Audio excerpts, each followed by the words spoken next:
Good morning students. आज की class start करते हैं। हम लोग इबारती प्रश्न पढ़ रहे हैं दो चर राशि में रैखिक समीकरण युग्म कक्षा 10 गणित में। पिछले कक्षाओं में हमने संख्याओं पर आधारित प्रश्न पढ़े थे, दो संख्याओं पर आधारित। आज पढ़ेंगे कि भिन्नों पर आधारित प्रश्न बच्चों किस प्रकार से हल करते हैं। ये भी कई बार बोर्ड परीक्षा में 100% आते हैं और बहुत आवश्यक भी है। पहला प्रश्न बोर्ड में लिखा हुआ है, कह रहा है कि एक भिन्न के अंश व हर का योग 12 है। यदि हर में 3 जोड़ा जाए तो नई भिन्न 1/2 हो जाती है या 1/2 प्राप्त होती है। भिन्न ज्ञात कीजिए। तो इस प्रकार के प्रश्नों में बच्चों सबसे पहले भिन्न हमें माननी है x/y, x अंश और y हर या a/b, जो आपको अच्छा लगे। तो बिल्कुल भी सधा हुआ पैटर्न इसको भी करने का है। तो इसके हल में सबसे पहले लिखेंगे बच्चों कि माना भिन्न बराबर x/y। तो जो भिन्न हमें प्राप्त करनी है वो x/y हमने मान ली। अब हम आगे कंडीशंस के हिसाब से x/y के मान ही प्राप्त करेंगे। यहां पर भी दो शर्तें दी गई होंगी, दोनों शर्तों को हल करके x/y के मान निकालने हैं। तो पढ़ना शुरू करते हैं। प्रश्न को 2-3 बार पढ़ना बहुत आवश्यक है। कह रहा है कि एक भिन्न के अंश व हर का योग 12 है। तो प्रथम शर्त क्या दी गई है, प्रथम शर्तानुसार या प्रथम शर्त, उसको आप लिखेंगे। कह रहा है अंश और हर का योग 12 है। तो अंश बच्चों है x और हर है y। तो x धन y बराबर 12। ये आ गया पहला समीकरण, समीकरण नंबर 1। उसके बाद दूसरी शर्त क्या कह रहा है, कह रहा है कि यदि हर में 3 जोड़ा जाए तो नई भिन्न 1/2 प्राप्त होती है। तो दूसरी शर्त भी बहुत आसान है। तो यहां पे हेडिंग डालेंगे द्वितीय शर्त या द्वितीय शर्तानुसार। कह रहा है कि यदि हर में 3 जोड़ा जाए तो यहां पर ऊपर वाला संख्या भिन्न की अंश कहलाती है और जो नीचे वाला पद है ये हर कहलाता है, ये हमें मालूम है।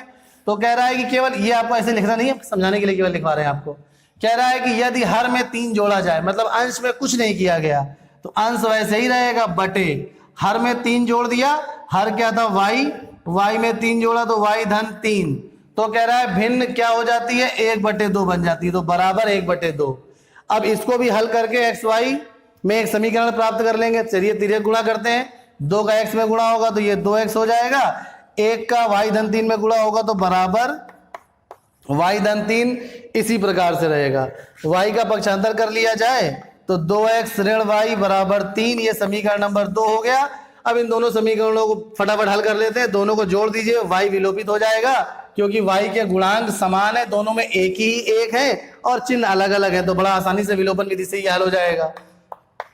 तो यहां लिखेंगे समीकरण 1 और 2 को जोड़ने पर। समीकरण 1 क्या था, x धन y बराबर 12 और दूसरा समीकरण था हमारे पास 2x ऋण y बराबर 3। अब दोनों समीकरणों को जोड़ेंगे तो y विलोपित हो गया, y से y कट गया। x धन 2x बच्चों क्या आ गया, 3x, 12 और 3 बराबर हो गया 15। अब x का मान निकालेंगे तो x बराबर आ गया 15/3। तो x बराबर बच्चों कितना आ गया, 5। x का मान हमें 5 प्राप्त हो गया। अब x का मान किसी भी समीकरण में रख के y का मान निकाल लेंगे। तो मान लीजिए x का मान हम रख देते हैं समीकरण नंबर 1 में। ऐसा लिख दीजिए कि x का मान समीकरण 1 में रखने पर, तो x का मान क्या प्राप्त हुआ है, 5। तो यह आ जाएगा 5 धन y बराबर 12। तो y बराबर आ जाएगा 12 ऋण 5। तो बराबर कितना आ गया, 7। तो y का मान कितना आ गया, 7। बस हमें निकालना क्या है बच्चों, भिन्न निकालनी है। तो फिर सीधे भिन्न बराबर क्या हो जाएगी, भिन्न थी x/y।